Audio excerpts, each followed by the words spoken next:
பர்கூர் சட்டசபை தொகுதியில் கடந்த திமுக ஆட்சியில் எண்ணற்ற திட்டங்களை வழங்கியதற்கு வெற்றியை பரிசாக தாருங்கள் என மதியழகன் எம்எல்ஏ வேண்டுகோள் விடுத்தார். கிருஷ்ணகிரி மாவட்டம் பர்கூர் சட்டமன்ற தொகுதியில் திமுக சார்பில் போட்டியிடும் மதியழகன் எம்எல்ஏ எருமாம்பட்டி, பாலேக்குழி, மாரிசெட்டிஹள்ளி, நெடுங்கல், பென்னேஸ்வரமடம், தற்றஹள்ளி உள்ளிட்ட 20க்கும் மேற்பட்ட பஞ்சாயத்துகளை சேர்ந்த கிராமங்களில் பிரச்சாரம் மேற்கொண்டார். அவருக்கு பெண்கள் ஆரத்தி எடுத்தும் செல்ஃபி எடுத்தும் உற்சாக வரவேற்பு அளித்தனர். பாலேக்குழியில் தேங்காய் உரிக்கும் தொழிலாளர்களுடன் பணியாற்றியவாறு வாக்கு சேகரித்தார்.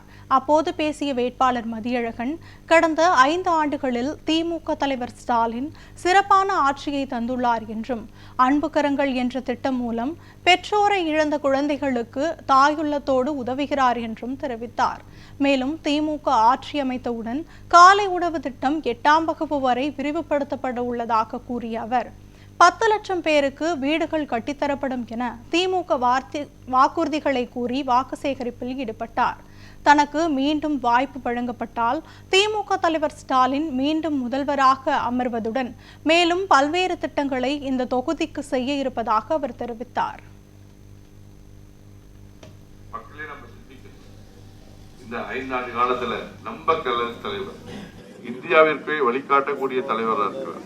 மக்கள் மனதிலே குடிக்கொண்டிருக்க உங்களுடைய உரிமை தொகை இப்ப 1000 ரூபாய் வருது, 2000 ரூபாய் உயர்த்த போறார். அதே மாதிரி உங்களுக்கு கூப்பன் கொடுக்க போறார். கூப்பன் கொடுத்து உங்களுடைய ஃப்ரிட்ஜ் வேணா ஃப்ரிட்ஜ் என்னன்னாலும் வாங்கிக்கலாம். 8000 ரூபாய் மதிப்புல அதுக்கு மேல ஏதாவது நீங்க 1000 ரூபாய் போட்டா இன்னொரு நல்ல பொருள் கூட உங்களால வாங்கி அதை உபயோகப்படுத்திக்கலாம். மாணவ செல்வங்கள் 35 லட்சம் பேருக்கு மேல மடிக்கணிகள் கொடுக்க இருக்கிறது.